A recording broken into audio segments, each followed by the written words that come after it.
guys, welcome to Land, and today we are not going to do a tutorial, but I think we need to talk about GameNative. There is a really big release coming, and actually there is already a pre-release for their 1.0.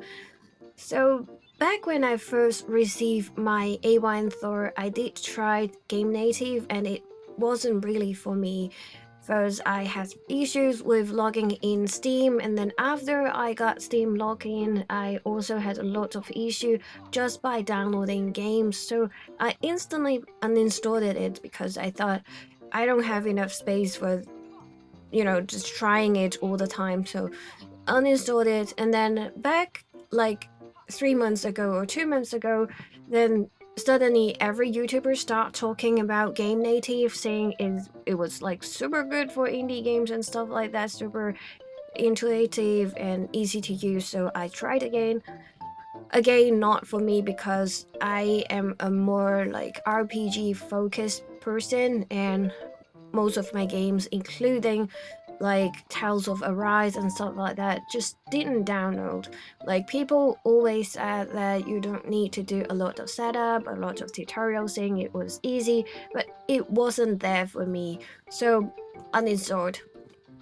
But like a few updates before this update here, things just start changed it, and there was a very huge update that makes everything change, and I only use GameNative right now.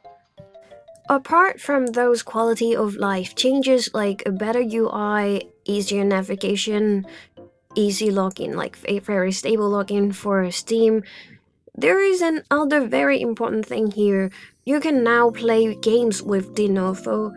I mean, GameHub seems to support it right now, but like you need to sign in the GameHub account and the verification stuff like that. I had an experience that I haven't signed in for a while, and then I was outside and I thought I could use some PC emulation, but I was locked out, so I can't really play any games. So that was annoying enough, and one of the reasons that I don't want to use the official GameHub. So before I switched to GameNative, the app that I use the most is GameHub Lite for most of the games I have on the Steam, and for non-Steam games like those exe files, I use WinNator CMod. And the reason behind that is that WinNator CMod creates shortcut for non-Steam games very easily. On the other hand, I constantly had issue with creating shortcuts for non-Steam game on GameHub Lite, so I only do shortcuts for Steam games on GameHub Lite. However, they don't launch directly, so you just go to the game page and you have to press another button. But now on GameNative, you just create whatever shortcut you want for both non-Steam game and Steam game. Of course, it also supports Epic Games and GOG Gaming, so it's like, for God's sake, so easy to use. Especially if you are someone who uses launchers, whatever launcher you're using. I'm using Issue, but for other launchers as well, you can just put it on your home screen and boom, you just launch into your game in one click without doing any other thing, just like any other emulators you would have. And once again, that's for both Steam games and non-Steam games. So, I don't need to use WinNator CMod or GameHub Lite anymore. There was another reason that I needed to use WinNator CMod or even the official GameHub app, because the GameHub Lite app doesn't support Steam control. So there was an experimental feature on the official GameHub app that you can actually toggle on the Steam input, which was not available on the Lite one.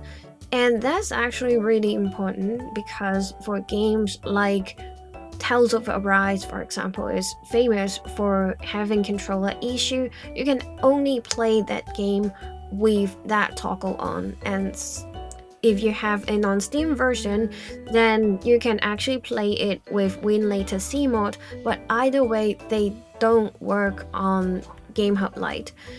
But with GameNative, you also have that option for Steam input, and in their latest update, they also fixed some controller issues And that opens up a great opportunity for us to play way many more games than we ever could, including many games from Atlas like Soul Hackers 2, Thor, and other Personas games, and Digimon Story Time Stranger. Obviously, there will be a Switch version, but currently there is only the PC de novo version that we could play on the Thor. And we also have other games like 2 Point Museum, which is also a Switch 2 title, and now you can actually play on your Thor. Not to mention, you can also play a lot of Dragon Quest games and also Star Ocean series.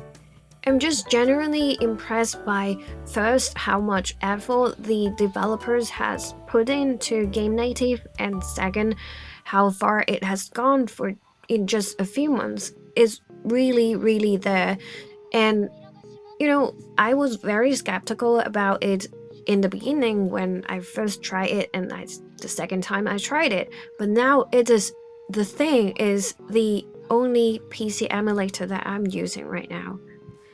In the previous version of GameNative, the demo version of The Adventures of Elliot would barely run. There were a lot of graphic issues like tearing here and there, and it was just genuinely not very pleasant as an experience. But in this version, there is a drastic improvement.